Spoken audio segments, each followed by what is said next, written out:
നമസ്കാരം. തൃശൂർ ചിയാരത്ത് യുവാവ് പെൺകുട്ടിയെ വീട്ടിൽ കയറി തീ കൊളുത്തി കൊലപ്പെടുത്തിയ സംഭവത്തിൽ കൂടുതൽ വിവരങ്ങൾ പുറത്ത്. ബൈക്കിലെത്തിയ യുവാവ് അകത്തു കയറിയത് പിറകുവശത്തു കൂടിയായിരുന്നു. വീടിനുള്ളിൽ യുവതിയുമായി വാക്കുതർക്കമുണ്ടായി. ദേഷ്യം മൂത്ത് പെട്രോൾ ഒഴിച്ച് തീ കൊളുത്തുകയായിരുന്നു. മരണമുറപ്പിക്കാൻ കഴുത്തിലും കുത്തി പരിക്കേൽപ്പിച്ചു.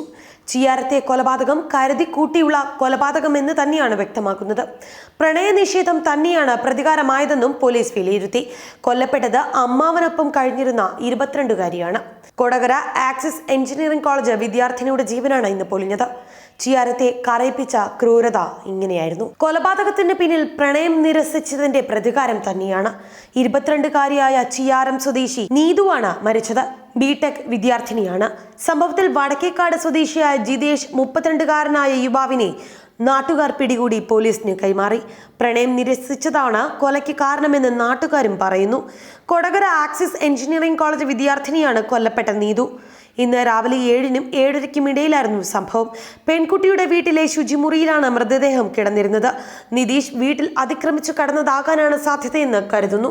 ബഹളം കേട്ട് ഓടിക്കൂടിയ നാട്ടുകാർ യുവാവിനെ പിടികൂടി കൈകാര്യം ചെയ്തു. പോലീസ് സ്ഥലത്തെത്തി നിതീഷിനെ കസ്റ്റഡിയിലെടുത്തിട്ടുണ്ട്. മുത്തശ്ശിയോടും അമ്മാവന്റെയും കൂടെയാണ് പെൺകുട്ടി കഴിഞ്ഞിരുന്നത്. അച്ഛനും അമ്മയും മരിച്ച പെൺകുട്ടി അമ്മാവന്റെ വീട്ടിലാണ് താമസിച്ചു വന്നിരുന്നത്. പ്രണയാഭ്യർത്ഥന നിരസിച്ച യുവതിയുടെ മരണം ഉറപ്പിക്കാൻ കഴുത്തിലും കുത്തിയെന്നാണ് റിപ്പോർട്ടുകൾ വ്യക്തമാക്കുന്നത്. വാക്കുതർക്കത്തിൽ ഏർപ്പെട്ടതിന് ശേഷം കഴുത്തിൽ കുത്തിയ യുവാവ് കയ്യിൽ കരുതിയ പെട്രോൾ ഒഴിച്ച് പെൺകുട്ടിയെ തീ കൊളുത്തുകയായിരുന്നു. വടക്കേക്കാട് സ്വദേശിയായ ജിതേഷ് എന്ന യുവാവ് ഏറെ നാളായി പെൺകുട്ടിയുടെ പിന്നാലെ നടന്ന് ശല്യപ്പെടുത്തുന്നുണ്ടായിരുന്നു. വീട്ടുകാരും നാട്ടുകാരും ചേർന്ന് തീ അണയ്ക്കാൻ ശ്രമിച്ചെങ്കിലും സംഭവ സ്ഥലത്ത് നിന്ന് രക്ഷപ്പെടാൻ ശ്രമിച്ച യുവാവിനെ നാട്ടുകാർ പിടികൂടി പോലീസിൽ ഏൽപ്പിക്കുകയായിരുന്നു. ആരോഗ്യനില മോശമായ പ്രതിയെ ആശുപത്രിയിൽ പ്രവേശിപ്പിച്ചിട്ടുണ്ട്. ബിടെക് വിദ്യാർത്ഥിനിയായിരുന്നു നീതു. കുട്ടിയുടെ അമ്മ വർഷങ്ങൾക്ക് മുൻപാണ് മരിച്ചത്.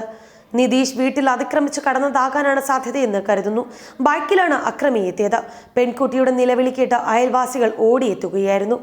ശരീരം ഭൂരിഭാഗവും കത്തിയമർന്ന നിലയിലായിരുന്നുവെന്ന് ദൃക്സാക്ഷികൾ പറഞ്ഞു. പെൺകുട്ടിയുടെ നെഞ്ചിൽ രക്തം കണ്ടതായും നാട്ടുകാർ പറഞ്ഞു. ബൈക്കിലെത്തിയ പ്രതി വീടിന്റെ പിൻഭാഗത്ത് കൂടി അകത്ത് കയറുകയായിരുന്നുവെന്നാണ് പോലീസ് പറയുന്നത്. തീർത്തും അപ്രതീക്ഷിതമായിരുന്നു പ്രതിയുടെ വരവ്. വാക്കുതർക്കത്തിനിടെ കൊലപാതകത്തിലേക്ക് കാര്യങ്ങൾ എത്തുകയായിരുന്നു. ചിയാരം പോസ്റ്റ് ഓഫീസിന് സമീപമാണ് നീതുവിന്റെ വീട്. തിരുവല്ലയിൽ പ്രണയാഭ്യർത്ഥന നിരസിച്ചതിന് 18-കാരൻ കുത്തിവീഴ്ത്തിയ ശേഷം പെട്രോൾ ഒഴിച്ചു തീ കൊളുത്തിയ പെൺകുട്ടി ദിവസങ്ങൾക്ക് മുൻപാണ് മരണത്തിന് കീഴടങ്ങിയത്. സംഭവത്തിൽ കടപ്ര കുമ്പനാട് സ്വദേശി അജിൻ റജി മാത്യു ആണ് പിടിയിലായത്. ഇതിന്റെ നടുക്കം മാറും മുൻപാണ് കേരളത്തെ തേടി മറ്റൊരു ദുരന്തം കൂടി എത്തുന്നത്. ന്യൂസ് ഡെസ്ക് മറുനാടൻ TV.